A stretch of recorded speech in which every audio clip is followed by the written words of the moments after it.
Today's RISE presentation has been brought to you by the following. ISBA. This application offers the perspective of a mentor and a process for bringing your dream business concept into your future reality. ISBA, the startup business application. And by Innovate Huntsville. Also supported by. Thank you for support. Good morning, everyone. Welcome to RISE Goes Virtual. My name is Vicki Morris, and I am the host and program director for RISE. We are so excited that you're here to join us today. We've got a great speaker lined up. I'm sure many of you are here because you want to hear our speaker today, and we're so excited about that. But before we get to our speaker, we want to tell you a little bit more about the things that we're doing here at RISE.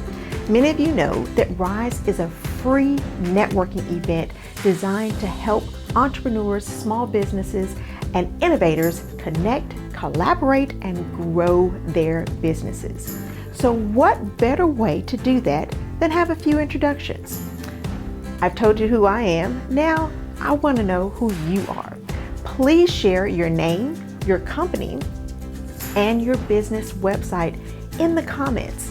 That way, others that are on the call can be able to know who you are, and maybe there's a collaboration opportunity. Maybe you are the person that someone right here on our call has been looking to connect with.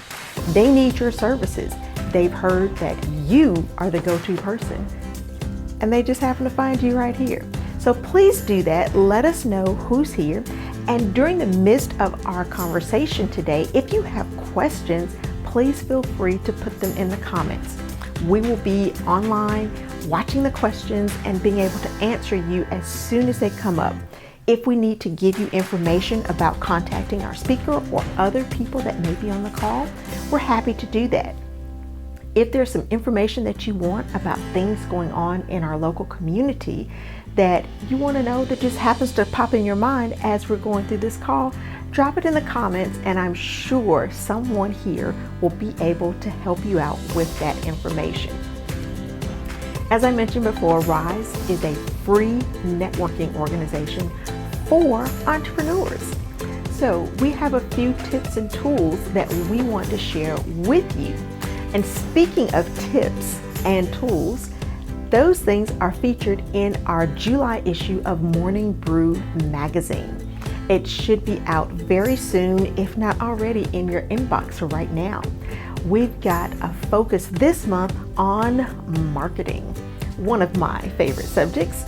But in our section this month, we've got a startup story. We are introducing a new series called Startup Stories. We've got a great story in there this month featuring Demir Cosmetics. Yes, a cosmetics company. She has a great startup story. She is a serial entrepreneur, and there's lots of great content that you can learn from her startup story no matter what business you may be in. This is going to be a feature we will have each and every month in the Morning Brew magazine. We mentioned tips. We've got tips in the magazine. Each month, we will focus on 7 great tips for your small business. It's in our magazine this month, and it's great things that you can implement right now to help your business connect and grow and get to sustainability. We're excited about that. And if you're interested in the magazine, there's several ways that you can engage with that content. It's online. So it is an online magazine available any and every time that you want to check it out. You can look at it on our website, therisegroupHSV.com, and just simply scroll over to Morning Brew, and all of our issues are going to be there. Another way you can connect with our publication is on social media. We share each and every new publication on social media, so you can go to our Facebook page. You can go to our LinkedIn page, and you can find information about our content. Each and every article is shared there. We have repeat contributors that have great content, and we're sharing their content on the magazine and on our social media platforms. So if you would like to participate in the magazine and be a contributor, let us know. Reach out to us, and we might reach out to you if there are stories that we think you can tell that would be great for our audience. The magazine is free. The content is absolutely rich. We also have our Rise mugs. If you have not had a chance to purchase your Rise coffee mug, today's a great day to do that. Simply go over to our website and you can look at merchandise, and we've got beautiful black coffee mugs that have our Rise logo right there on them. We hope that you will enjoy your delicious cup of coffee each and every morning from your beautiful coffee mug. If you would like to purchase one and have a shout out in our magazine, let us know. Simply purchase your mug, snap a picture of you holding your mug, and we'll put you in our magazine as a shout out for a special thank you. So we're happy to do that, and we hope that you will take advantage of that opportunity. Our next event is coming up in 2 weeks from today. Another great presentation, and it is going to be live on Zoom. So stay tuned for that link. It should be coming very, very soon. We'll get that out to you. And we want to connect with everybody. We're going to have it set up so that we can see everyone on the call, and we can connect with one another, see one another, and we're looking forward to that. Now, we do want to say a very, very special thank you to our sponsors. We simply could not do what we do here at Rise without the support of our valued sponsors. Now, our speaker for today is none other than Mr. Kenny Anderson. Many of you may know him because he is the Multicultural Affairs Director for the City of Huntsville. He's also the host of Impact with Kenny Anderson. That's his TV show. He's also the host of the Second Chance radio show. It happens every Sunday, and it goes from 2 to 4 o'clock, and great content each and every time. Kenny is very involved with the Kite Festival. Many of you have heard us talk about that, and if you've been to it, it is a phenomenal event. Kenny Anderson is part of that event as well. You also may have heard of the Jazz Festival, Jazz in the Park. Jazz in the Park happens here in Huntsville, and this is one of Kenny Anderson's projects. If you have not been, it is an incredible experience. Hopefully we'll get to do it this year. If not, check it out next year. But beautiful jazz music is a free gift to the city. There's sponsorship opportunities available for that, of course, but these are the ways that Kenny is giving back to our community in addition to the job he holds with the city. So Kenny is going to talk to us today about customer service. All of us here are in business. We know someone in business, or we've been in business for a very long time. Customer service can be one of those things that maybe we forget about sometimes. We get so in tuned into what we're doing, we can sometimes forget about the customer that we're serving. Kenny Anderson is going to talk to us today about customer service. He's got a great way to look at this, and it's a great tool for those of us who are entrepreneurs or small business owners or innovators. It's a great refresher course on customer service, and I'm sure he has a much lengthier presentation on this as well. But for today, he's going to share some great insight about customer service. So without further ado, I want to introduce you to our friend, Mr. Kenny Anderson. If you don't know Kenny Anderson, you probably just moved to town yesterday. With all of that, I do want to turn it over to Kenny Anderson, who's going to share some great insights with our audience today about customer service. So welcome to Rise Live, Kenny. Hey, it's great to be here with you, Vicki, and thanks for the invitation and the opportunity to share something that I certainly have a lot of passion about when I think about just the whole notion of working with people and being able to help them basically be all that they can be. And so what I want to do today is talk a little bit about something that is a topic of interest to lots and lots of people, and that is to make sure that our businesses are running in a very positive, healthy, and productive way.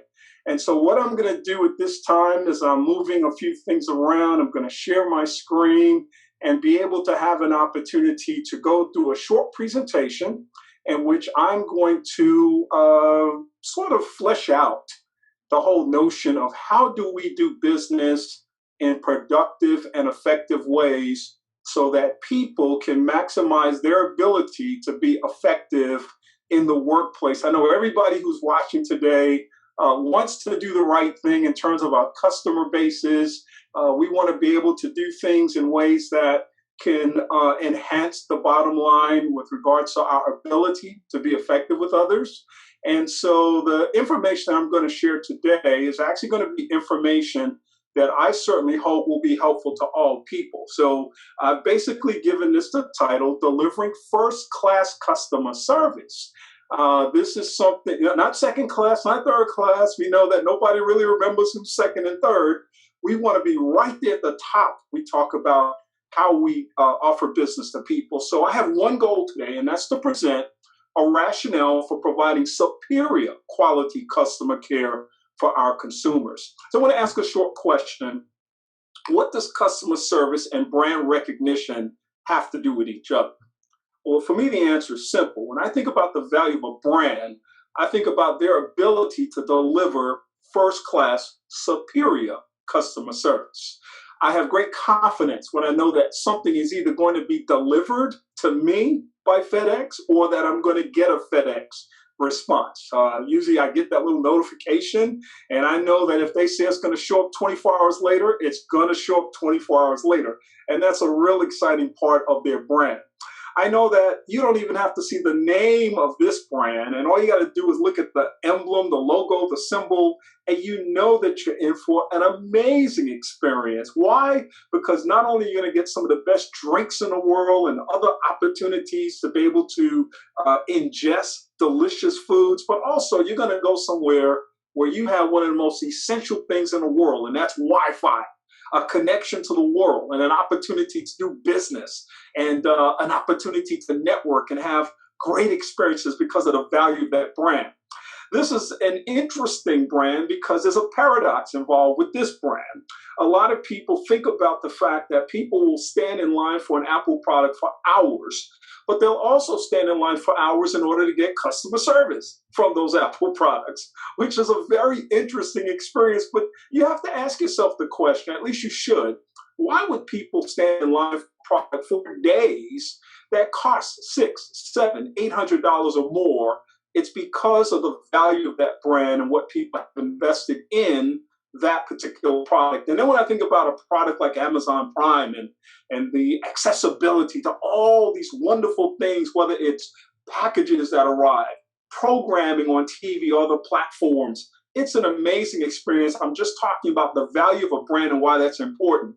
And I thought I would bring it down to the local level also, because when I think about good, ripe, juicy, delicious fruit, I automatically think about Publix, one of the best places in this community to be able to buy good fruit, good healthy foods. And so when you think about the brand of Publix, you think about them because of what they provide, but you also think about the fact that when you go into a Publix, typically from the front door to the back of the store to the cash registers, people are greeting you, they're there to help you, they're there with smiles on their faces. They're enthusiastic that you've chosen them among everybody out there that there was to choose because they understand the value of a brand.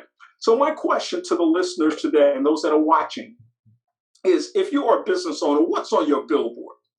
If I was driving down the highway at this point and I saw this billboard and this billboard was advertising your business, what would that billboard say?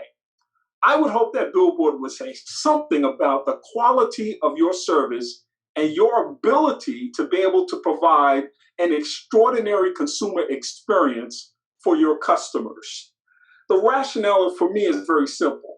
There's a direct relationship between a business quality of care and the value you place on its customers. You feel it when you walk through the door, when you're greeted in a certain type of way, and then provided a particular service.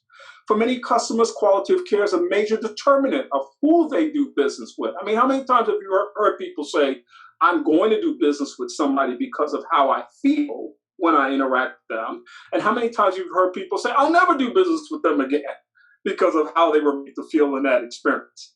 How well or how poorly, and here's where it gets a little deep, a person is treated shapes their day and their future experience with the business. So you can walk into a store very early in the morning, 7, 7:30, 8 o'clock, and believe it or not, it will have a profound impact on the rest of your day. How you were treated in that store, whether or not you were satisfied. Because you're going to go into your work environment, you're going to go into your home, you're going to tell people about the experience. And you may even post something on the internet or social media about what happened in that experience. It's going to impact that whole experience, and that's the rationale. So one of the things I want us to take away from here, and I hope that there are multiple takeaways, but this is one of the more important ones for me. And this is an important business perspective. Perception is reality. How people see things and ultimately how they're made to feel affects their understanding of that particular business as a customer-friendly, customer-sensitive organization. And every few years, there's a study that's done. It's called the National Customer Rate Study. It was last done in 2017. It's been done 8 times since 1976. And it's a measure of what people experience as a result of their customer experiences in businesses. I'm going to go through this very briefly, but I'll also make sure to provide a PDF handout of all this information that I'm going to be sharing today. So I'm just going to summarize these next few slides. Focusing on customer rates. Stop telling me my call is important to you. Most calls start out with, your call is very valuable, and we're going to do everything we can to help you. Make sure that if you say that as a promise to the customer, that you deliver on that promise. So don't just tell me that I'm important. Show me that I'm important. We've seen in this study in 2017, less rage, but negative emotions still unacceptably high. Things like frustration. Look at these emotions. Disappointed, 84% of people. Angry, 62%. People who are surprised by the level of customer service that they receive that may be good or may be bad.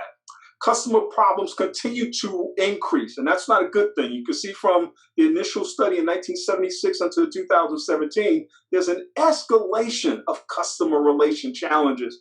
And I know I'm one of those people that are always saying customer service has just disappeared. It's gotten worse. Ever since they went to electronic phone calls and communications where you have a robocall or you have somebody on the line that's not really a real person, it seems to get more frustrating as I get passed around from one point to the next. I got to repeat myself each time. These things are just going up and not down, and that's not a healthy thing. Improved complaint handling practices have gotten better, but they still have a failing grade. If, for example, somebody said that you had a 25% success rate up from 14%, you say that's pretty good. But 25% out of 100%, that's not a very good grade. And so we got to think about the fact that when we think about the first contact resolution, first time somebody meets somebody, is their problem being resolved? Only 25% of the time. Person got something out of the experience, less than 50% of the time. Completely acceptably satisfied, just 21% of the time. Look at the amount of space there is in order to offer improved relationships with people. Look at some of the most common customer rage experiences. 56% of customers with a problem experience it in the areas of cable satellite TV, internet services, telephone services, all the things that we depend on, automobile, retail. These are the main areas in which people find challenges and issues. And look at this, customers who felt that they received nothing from 2004 until 2017, the numbers basically remain the same, and that's not good. I mean, if half the people who are looking for services from businesses feel they're not getting anything from it, that's not a very healthy indicator. Commonly used telephone complaint handling practices that people absolutely can't stand. Try to sell you something in the process of trying to provide services for you. And oh, by the way, after we get you fixed, we'd like to sell you this product. Talking too fast, outsourcing, having to repeat information already given. What is your address, sir? First time. What is your phone number? The next person they hand me to, same thing. The next person they hand me to, the same thing. What's the complaint? Over and over and over again. I mean, I'm thinking, okay, aren't you guys typing something in? Shouldn't you be able to pass that information on from one person to the next? These are maddening things. They're frustrating things. Provide more of what the customer wants. Look at this, top 6 expectations with the highest discrepancy between what the customer wanted and what they got, and assures that the problem wouldn't be repeated 63% of the time. Offending company to put itself in the customer's shoes 53% of the time. To be treated with dignity 50% of the time. My product was repaired and service problem fixed. I don't have to call you anymore, 47%. An explanation of why the problem occurred, 43%. And look at this one, to be talked to in everyday language, not scripted response. I can't tell you how many times I'm frustrated by the fact that somebody's just really talking over my head. And I'm thinking, I'm a mental health professional. If I started talking to you about, borderline personality disorder and schizophrenic or schizotypal disorder, you wouldn't know what I was talking about if you were not in the field of mental health. It's important for people providing business to speak in a language that your customers are able to understand. So I'm going to wrap this all up in a little ball now by showing you some minimum quality customer care standards that everybody in business should think about. This is not an all-inclusive list, but these are some of the more important highlights. The quality of your care is experienced in a variety of ways, and this is something that a lot of people fail to realize. It's your tone of voice. It's your body language. It's your sensitivity and responsiveness to the customer's needs. This is a multi-level understanding of how you engage people. Just because the body comes in the store and the person begins to say, here's my problem, that's not where the story ends. The story then is picked up by the way you respond to that person. And people are listening to your tone of voice. They're listening to what you say. But they're also, even more importantly, watching your body language, those nonverbal cues with regards to what's going on. It's the person who you walk up to the front desk, they're on the phone and they don't even acknowledge you. They don't even say, hang on just a minute, sir. They just keep going until they finally get to you. In fact, in some instances, and this is a horrible experience that I've had on multiple occasions, the person will get off the phone and somebody else has walked up at the same time and they ask them to help them before they ask to help me, knowing I was there the whole time. Or maybe they didn't know I was there the whole time. But there needs to be more sensitivity and awareness about people's body language, how you look at people, eye contact, your posture, your facial expression, your gestures, what's your pitch, your volume, your rate of speech. And I know I'm even talking fast today, but it's because I have a little bit of time. Articulation, pauses, silences, all of these things matter in the process of speaking to people. And I think it's so important that people pay attention to those kinds of things and take full advantage of that. So, employees greeting customers appropriately in a timely manner is important. Employees are highly knowledgeable and cross-trainable. This is something I think Verizon actually has done a great job on, because many years ago, some of you might remember, you'd walk into Verizon and there'd be 10 people in the store. You'd be one of 6 people waiting for service, and all 9 of the other people needed the same thing you needed. So you had to kind of like stand in line and wait for that one person in the store who knew how to deal with your problem. Well, I think that was something a lot of people talked about, and they started cross-training their employees so that more people could handle multiple things rather than just waiting for that one person. That's so important in the process of customer service. Employees demonstrate optimal effort to meet the person's needs and solve problems. Don't tell me what you can't do. Tell me what you can do. Even if you can't deliver the service that the customer needs, don't make empty promises and don't fall way below the level of expectation that people may have with regards to what you're offering. Employees respond promptly and respectfully to my complaints and grievances. They treat my concerns fairly and justly, and all employees work to find a reasonable and mutually acceptable solution. You kind of have to think about it in a bi-directional way.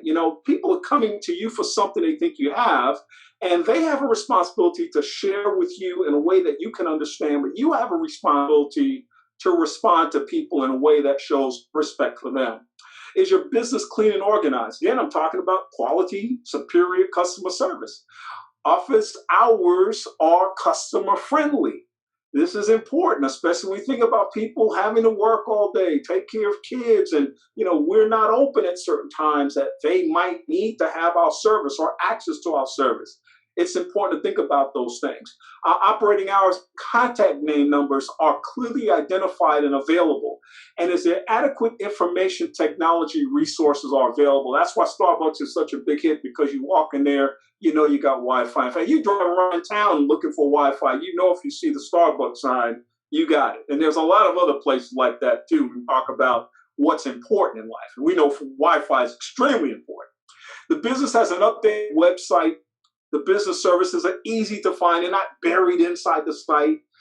You can navigate the website easily. You don't have to search for stuff. I've gone on websites sometimes for businesses and have to search for the contact number for the business. And how frustrating is that when you want to get something from that business? And the business has printed material that's easy to use as well. In summary, I want to give you an equation. Quality customer service or care plus satisfied customers results in a successful business, one that you can be proud of and one that customers will certainly refer other people to. So my challenge is always simple when I do a presentation like this. As brief as this one has been, I haven't given you everything to think about, but I've given you a few important things to think about. What is one thing that you will do in the next 24 hours as a business owner to improve your customer service skills? And I think if you do that, we'll be able to do a whole lot of things. I believe in networking and staying connected. So if you want to connect with me in some meaningful way, I'd be happy to do that. And again, Vicki, thank you for giving me this opportunity to speak to this audience and be able to share just a few insights on how we all can experience a much higher level of customer appreciation, satisfaction, and service in our business relationships. All right. Well, thank you, Kenny. This was phenomenal content. This is definitely a series that you should probably watch again. There's a lot of nuggets here about being great at customer service. I have taken some. Thank you for joining us today. We've had a great conversation. Kenny has shared awesome information about customer service. I hope that you will take the opportunity to implement a few of the tips and tools and strategies that Kenny has shared with us about customer service. I know there's some nuggets that I have taken away from that and will be implementing as well. It's a great reminder that customers are important and our customer service is equally important. So until next time, we hope to see you right back here in 2 weeks for our very next Rise event. Thanks for joining us and have a phenomenal rest of your day.